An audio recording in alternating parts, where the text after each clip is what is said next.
Chapter होता है electricity and circuit. बहुत ही मजेदार चैप्टर है और ये चैप्टर पूरा एनसीईआरटी में से पढ़ा रही हूँ। बहुत ही मजा आता है इस चैप्टर को करने में।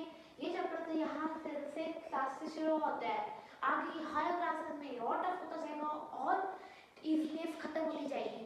ये चैप्टर अभी इजी जितना है उतना ही टफ आपको आगे की क्लासेस में मिलेगा, इसलिए अभी हम इसको चैप्टर को क्लियर समझे इसके लिए बने रहिए वीडियो में। तो अब हम शुरू करते हैं। सबसे पहले हम इलेक्ट्रिसिटी पढ़ते हैं, ठीक है। तो इलेक्ट्रिसिटी अब होती है, अब हमारे घर में ट्यूबलाइट चलती हैं, रेफ्रिजरेटर चलता है, मिक्सी चलती है, ये सब चलते जो है ये इलेक्ट्रिसिटी से चलते हैं। ये इलेक्ट्रिसिटी से जुड़े होते हैं और जैसे इलेक्ट्रिसिटी ऑन करते हैं, बटन स्विच ऑन करते हैं, इलेक्ट्रिसिटी पास होती है और चल जाती है अप्लायंसेस। अब इलेक्ट्रिसिटी आती कहाँ से है? आपने देखा होगा बाहर बहुत सारी इलेक्ट्रिसिटी की वायर्स लटकी होती है, वो जाकर कहाँ जुड़ती है? जुड़ती रहती है, आखिर जाकर कहीं रुकती होगी, वो जाकर रुकती है पावर स्टेशन। यहाँ से हमको इलेक्ट्रिसिटी मिलती है। इलेक्ट्रिसिटी कहाँ से आती?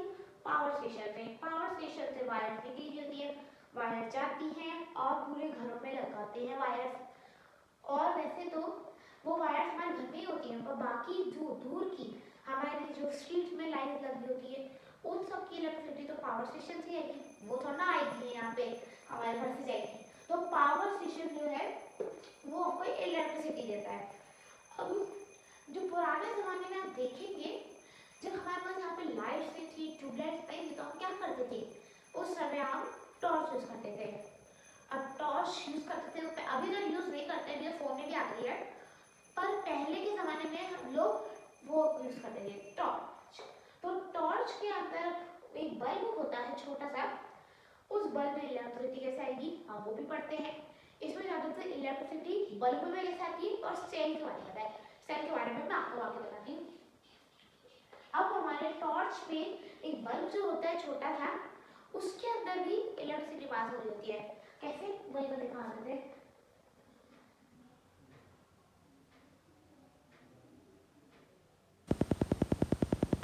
ये हमारा एक इलेक्ट्रिसिटी का बल्ब है।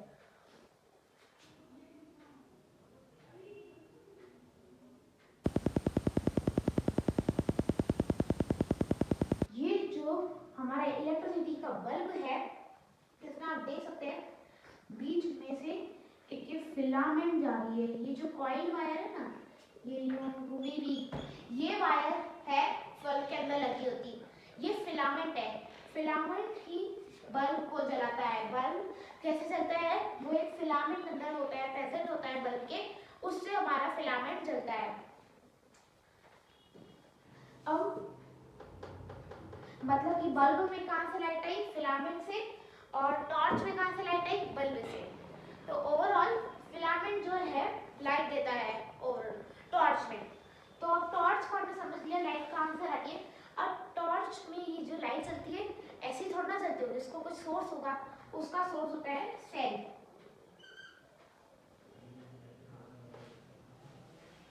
ये एक सेल हमारा होता है, ऐसे ही आपने देखा होगा सेल एक, ये हमारा एक सेल है।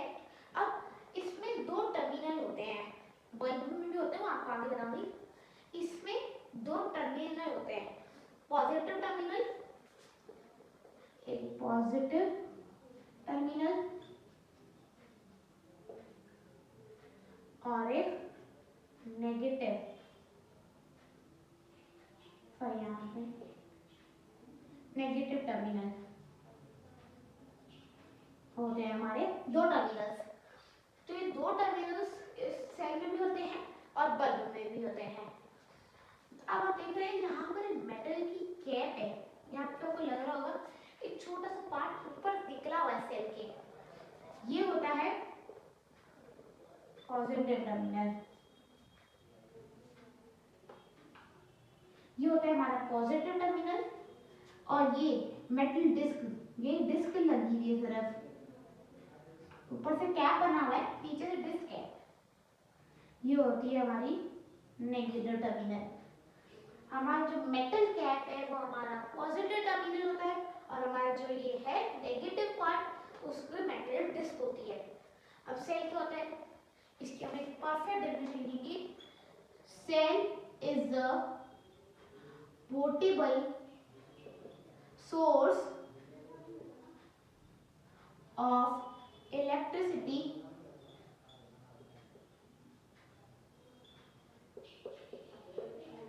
सेल क्या होता है, एक पोर्टेबल सोर्स होता है इलेक्ट्रिसिटी का। अब हर जगह थोड़ी ना वायर यूज होंगी, आपने अपने टॉर्च देखेंगे, अगर आप एक उसमें कोई वायर थोड़ी ना जुड़ी होती है, उसमें अंदर एक सेल डला होता है और सेल की मदद से टॉर्च में जो बल्ब होता है वो जलता है। अब बल्ब में भी दो टर्मिनल्स होते हैं, मैं आपको बताती हूँ। अब हमने टॉर्च को समझ लिया कि टॉर्च के अंदर एक सेल डले होते हैं, उस सेल से वो बल्ब में इलेक्ट्रिसिटी पास होती है। जैसे ही हम सेल्स को उनकी पोजीशन में डालेंगे यानी कि उनके सॉकेट में फिक्स करेंगे, आपने रिमोट में भी देखा होगा जब सेल्स खराब हो जाते हैं तब उनको हम नए सेल डालते हैं। क्यों होते हैं खराब, इन सेल्स के अंदर कुछ केमिकल्स भरे होते हैं, वो केमिकल्स इनको चलाने में मदद करते हैं। जैसे ही सेल को इसके इस सॉकेट में हम फिक्स कर लेंगे तो केमिकल्स चार्ज हो जाएंगे और चार्ज हो जाएंगे तो केमिकल्स चार्ज होगी तो हमारा ये इलेक्ट्रिसिटी सेल का काम नहीं होगा, सेल हमारा काम करना शुरू हो जाएगा। फिर हमारे वो जो टीवी का रिमोट होता है वो भी चलता है, टॉर्च भी जल जाएगी। तो जब हम टॉर्च का इनसाइड व्यू बाद में पढ़ेंगे जब, तो उसमें देखेंगे आप एक सॉकेट होगा इलेक्ट्रिसिटी सेल, इलेक्ट्रिक सेल के लिए। उस सॉकेट में जब वो फिक्स होता है तो केमिकल्स इलेक्ट्रिक सेल के अंदर जो होते हैं भरे हुए वो चालू हो जाते हैं और जैसे ही वो चालू होते हैं तो इलेक्ट्रिसिटी पास होना शुरू होती है। पास कहाँ से होती है, पॉजिटिव टर्मिनल से इलेक्ट्रिसिटी जाती है और नेगेटिव टर्मिनल में जाती है। नेगेटिव से पॉजिटिव में नहीं आती है, पॉजिटिव से नेगेटिव में जाती है इलेक्ट्रिसिटी।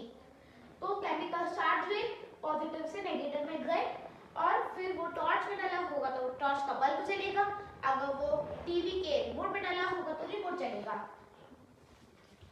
अब हमने सेल में दो टर्मिनल होते हैं वो पढ़ लिया, अब बल्ब में भी दो टर्मिनल होते हैं।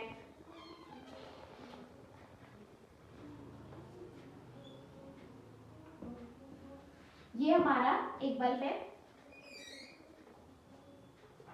ठीक है। अब इसमें पॉजिटिव टर्मिनल और नेगेटिव टर्मिनल कौन से हैं, इसमें यहाँ पे एक लगी होती है, ये कुछ इनसाइड को मैं सेकंड वापस बना लीजिए, अगर ठीक है तो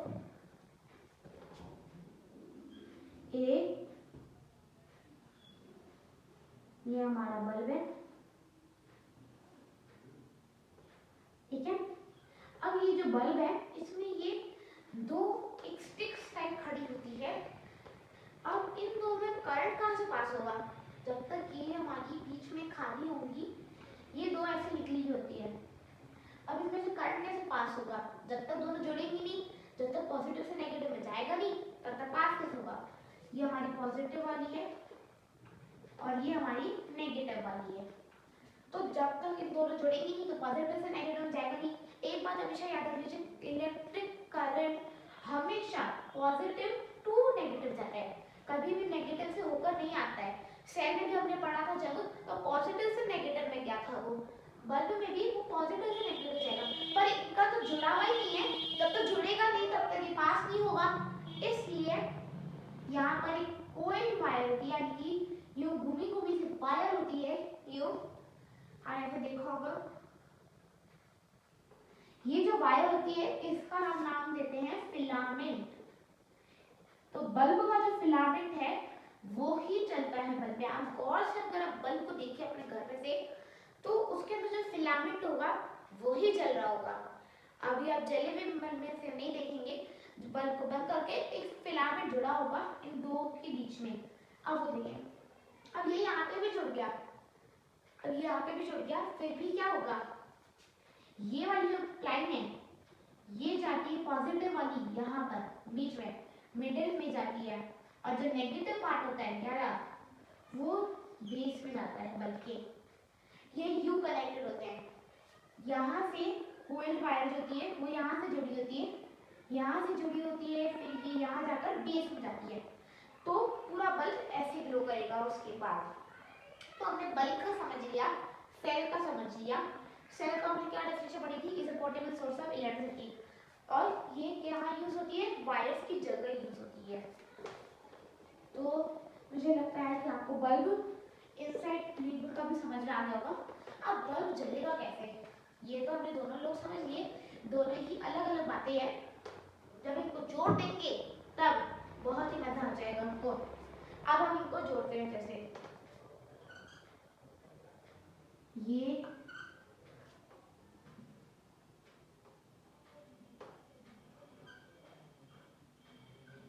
ये हमारा सेल है, ठीक है।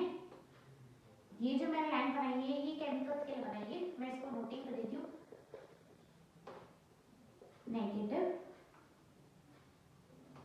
केमिकल्स, ठीक है।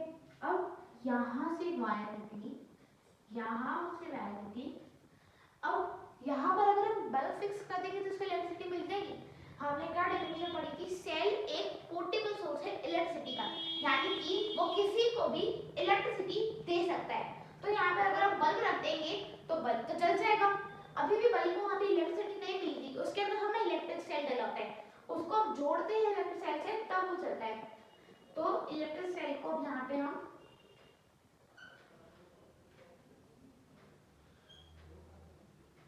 आपको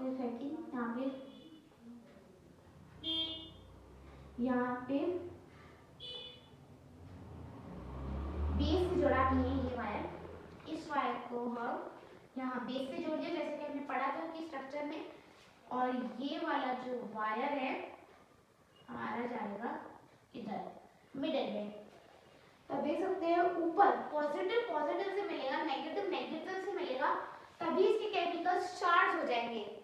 या जो सेल है उसको उसके सॉकेट में प्लेस करके पॉजिटिव नेगेटिव में तब चार्ज हो जाएंगे, और एक जब पॉजिटिव पॉजिटिव से मिलेंगे और नेगेटिव नेगेटिव से मिल जाएगा तो करंट पास होगा, यानी कि केमिकल्स चल जाएंगे और फिर हमारा जो बल्ब है वो ग्लो कर सकता है।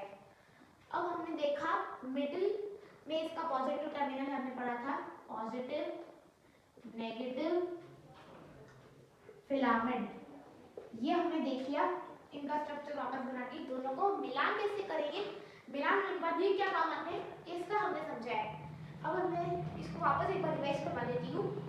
जब नेगेटिव वाले नेगेटिव से जुड़े, यानी कि इसका नेगेटिव कहा था मेटेरियल डिस्क में, ये डिस्क हमारी, और इसका कहा था बेस में, इन दोनों को हमने यहाँ पे इस वायर से जोड़ दिया।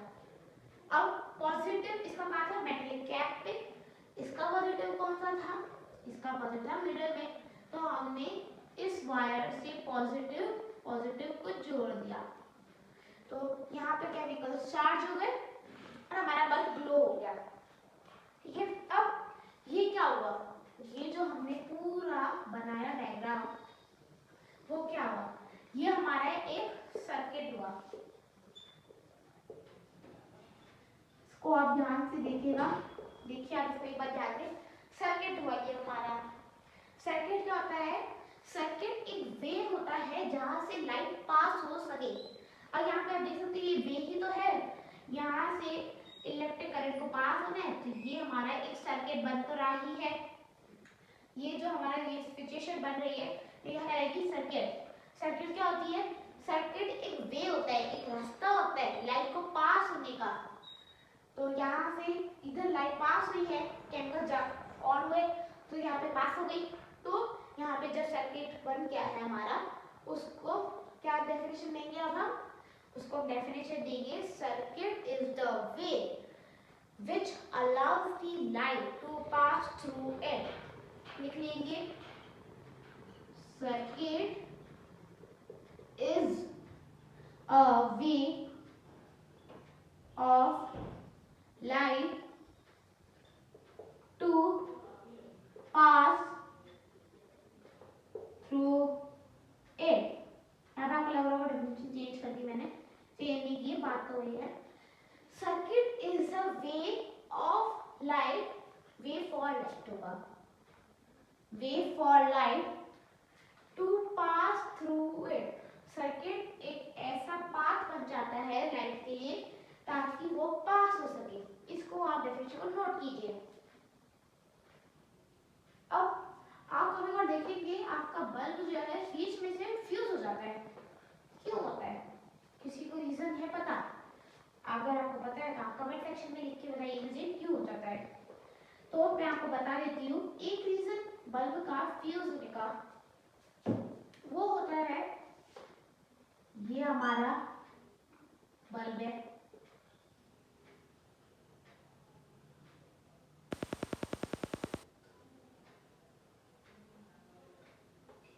ठीक है, ये हमारा एक बल्ब है। ये जब जल रहा होता है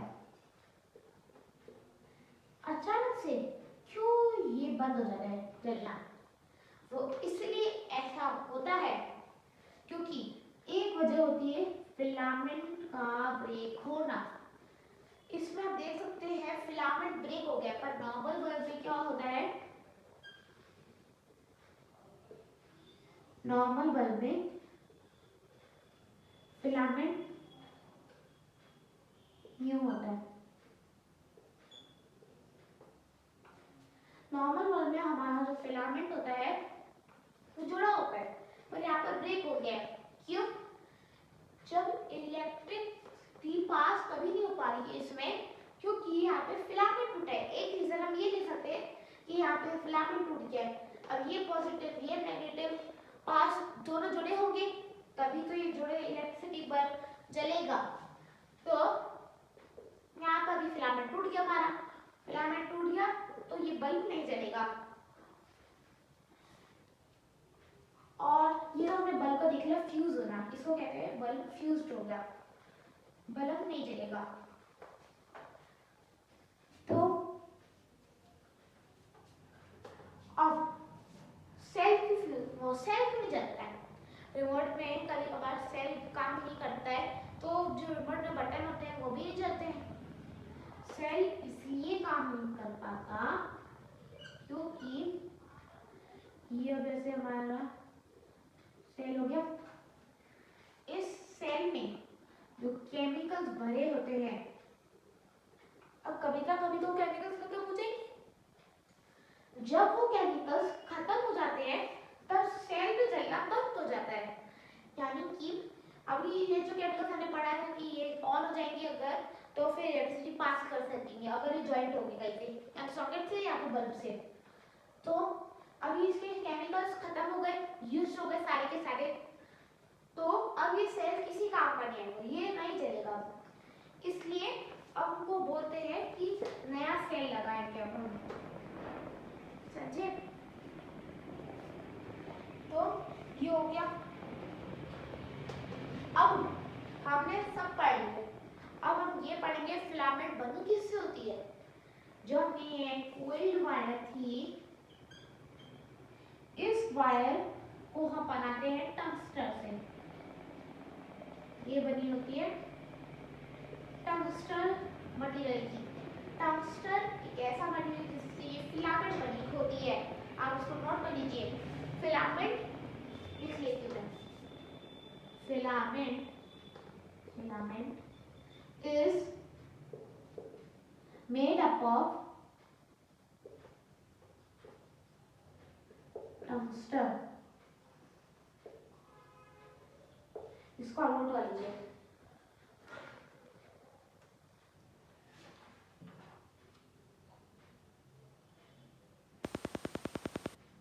अब आप देखेंगे कभी कभार मम्मी लाइट ऑन करती है, बटन से ऑन करती है।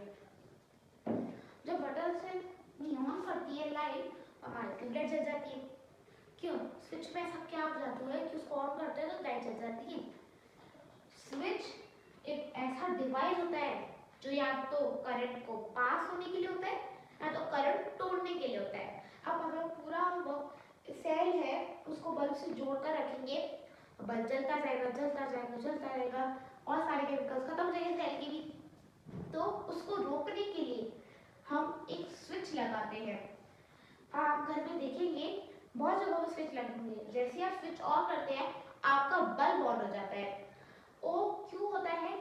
बल्ब में अब वो होल्डर होता है, उसमें पावर होती है, वो कनेक्टेड होता है स्विच से। स्विच जैसे ही ऑन करते हैं बल्ब ऑन हो जाता है, बल्ब में लाइट पास होना शुरू हो जाती है। होल्डर से जुड़ा होता है उसका नेगेटिव पार्ट, उसका पॉजिटिव पार्ट वायर से। तो होल्डर में जैसे ही इलेक्ट्रिसिटी आने लग जाती है तो आपका बल्ब भी जलता ही है। अब स्विच क्यों होता है? स्विच जैसे ही ऑन करते हैं तब चालू होते हैं, बंद करते तो बंद हो जाते हैं ना, वो रोकने के लिए होता है, वरना पूरी इलेक्ट्रिसिटी जाती जाएगी तो सेल भी खराब हो जाएगा, बल्ब भी इतना जलता रहेगा, कौन चलता है। तो स्विच की हम क्या डेफिनेशन लिखेंगे? It is a device to complete और break the electricity। करंट लिखते थे, करंट जब तक पास नहीं होगा बल्ब भी नहीं जलेगा। तो बल्ब को ये ब्रेक कर देती है, जैसे ही हम स्विच ऑफ कर देते हैं तो ब्रेक हो जाता है करंट और फिर वो बल्ब नहीं जलता है, इसलिए हम स्विच लगाते हैं। इसको भी नोट कर लीजिए, बहुत इंपॉर्टेंट है।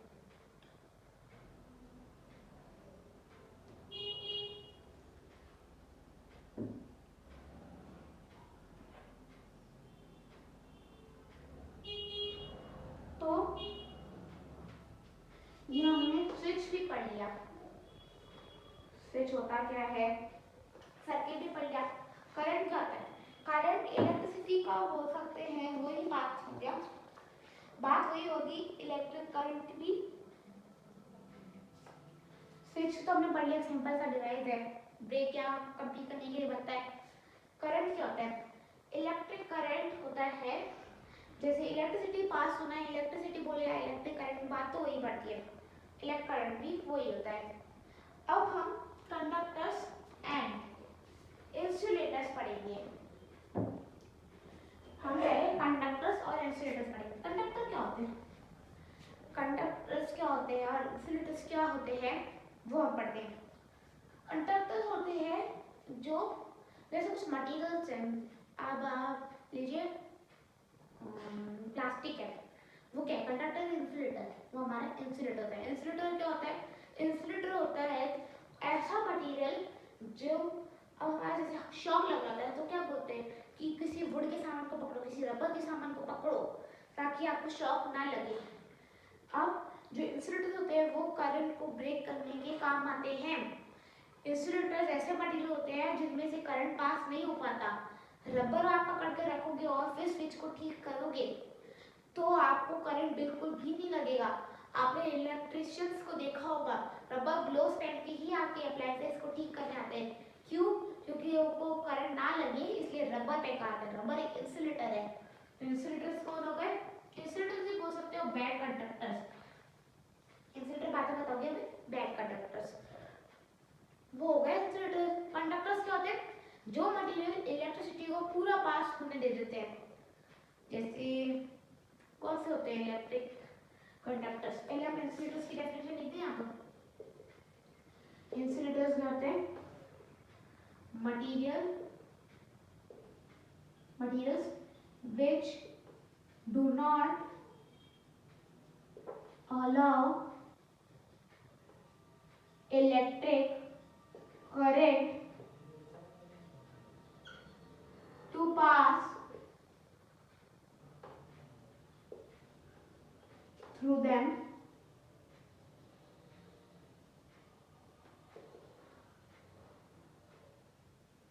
ये डेफिनेशन आप नोट डाउन कर लीजिए।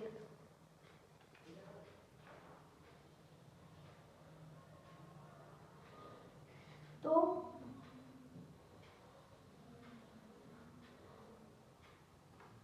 इंसुलेटर्स हमने पढ़ लिया जो अलाउ नहीं करते हैं। कंडक्टर्स क्या होते हैं?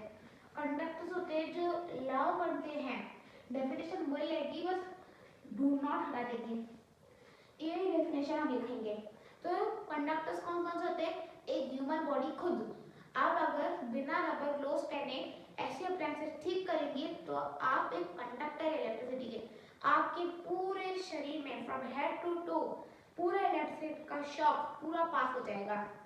इसलिए तभी रबर ग्लोव पहनते हैं ताकि ब्रेक कर दे इलेक्ट्रिसिटी को। तो अब प्लास्टिक भी एक होता है, अगर आप प्लास्टिक की चप्पल जैसे होती तो नहीं है, कुछ प्लास्टिक का पेन आपके हाथ में है, इलेक्ट्रिक करंट का काम कर रहे हैं, करंट आपको निश्चित लगेगा। आपकी तो ह्यूमन बॉडी ऊपर से प्लास्टिक इलेक्ट्रिक शॉक लगाएगी ही आपको, इसलिए रबर ग्लव्स पहनते ही हैं।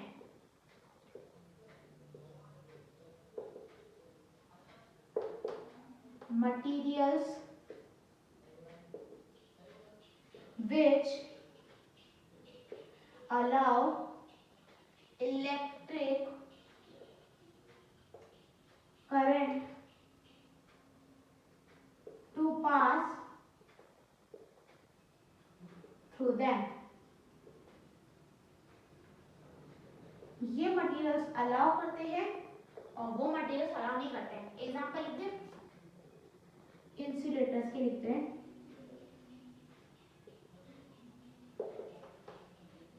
रबर,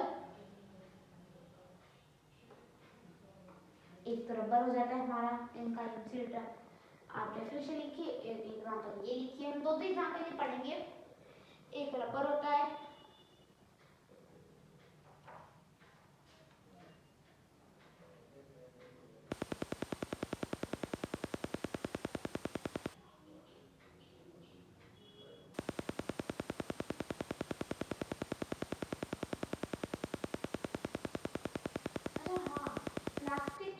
कंडक्टर नहीं होता है, प्लास्टिक इलेक्ट्रिक करंट को नहीं पास होने देता है इसमें से।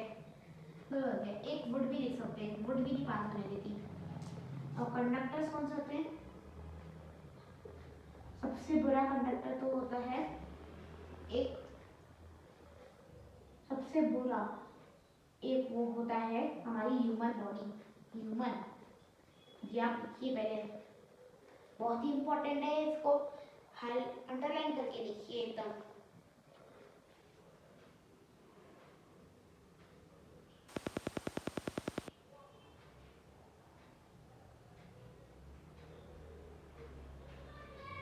अब हमारे जो कंडक्टर्स होते हैं वो कौन से होते हैं? एक तो हम ये पढ़ सकते हैं कि एक यही होता है ह्यूमन बॉडी, और भी होते हैं बहुत सारे कंडक्टर्स।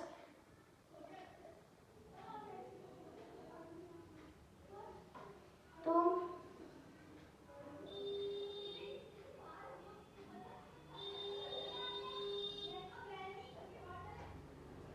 कोई भी मेटल भी हो सकते हैं कंडक्टर्स, मेटल से लेते हैं। यहाँ पे और भी एग्जांपल हो सकते हैं प्लास्टिक, मैं इसकी 3 ही लिख रही हूँ, उसके 2 लिख रही हूँ, आप इनको नोट डाउन कर लीजिए।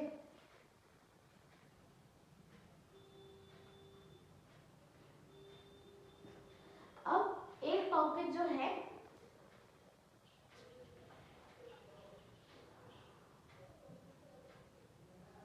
एक हमारी बुक है जो एनसीईआरटी, उसमें पेज 121 में एक इनसाइड योर टॉर्च का डायग्राम दे रखा है। उस बॉक्स में वो जो वाले बॉक्स हैं, वो डायग्राम जो है उसको आप समझेंगे। आप देख सकते हो उसमें इलेक्ट्रिक स्विच जो है पड़े, ये मैं बता नहीं रही हूँ, उसमें आप देखेंगे इलेक्ट्रिक सेल होंगे, इलेक्ट्रिक सेल डले होते हैं अंदर, और वो अपने सॉकेट में फिक्स है, और उसमें से एक वायर निकल रही है उनके नेगेटिव में से और पॉजिटिव में से, वो बल्ब को ग्लो कर रही है। एक वो लगा रखी है, मिरर लगा रखा है। मिरर क्या करेगा? लाइट को रिफ्लेक्ट करेगा। हमने पिछले चैप्टर में, चैप्टर 11 में लाइट शैडो रिफ्लेक्शन पढ़ा था। मिरर के द्वारा हम लाइट को रिफ्लेक्ट कर सकते हैं। तो जब आप लाइट ऑफ करेंगे, टॉर्च ऑन करेंगे, तो आप देखेंगे पूरी टॉर्च जो है मोस्ट कवर एरिया करती है, सबसे ज़्यादा कवर करती है एरिया। क्यों? क्योंकि उसमें लगा होता है एक मिरर। अभी होम में टॉर्च आप बनाना है दिखाया आपको पेज नंबर 119 में, होम में टॉर्च में फिगर 12.7 में वर्क कर दिखा देती हूँ। यहाँ पे ये मैं एग्जाम्पल्स मिटा रही हूँ सिर्फ। यहाँ दिखा देती हूँ। यहाँ पर ऊपर एक बल्ब बना है,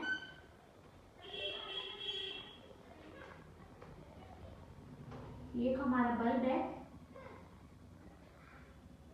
उससे बेस इसकी पैच हुई है। यहाँ पे पहले बना लें, ये हमारा सेल बना रहे हैं हम। अब पॉजिटिव पॉजिटिव को जोड़ देंगे, नेगेटिव नेगेटिव को जोड़ देंगे, हमारे जो है वैसे जुड़ जाएगा। और ये नीचे जाकर इधर से, अगर हम इस सिचुएशन में बल्ब को रखेंगे ऐसे, अगर हम सिचुएशन बनाए, यहाँ से वायर ले, उसको इसके पॉजिटिव पे जोड़ दे और बेस से वायर निकाले, उसको लेकर जाए सीधा इसके नेगेटिव पे, तो ये हमारी होम में टॉर्च का आपको डायग्राम दिया हुआ है। होम आप ऐसे एक टॉर्च बना सकते हैं आसानी से। तो ये टॉप चैप्टर जो हमने है बहुत ही क्लियर तरीके से पढ़ा है।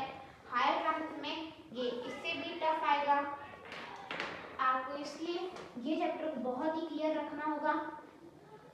आपको कुछ भी डाउट्स हो आप कमेंट सेक्शन में पूछ सकते हैं मेरे को। अगर आपको मेरा वीडियो बहुत अच्छा लगा है तो आप इसको कमेंट कीजिएगा, शेयर कीजिएगा और सब्सक्राइब कीजिएगा। Bye bye.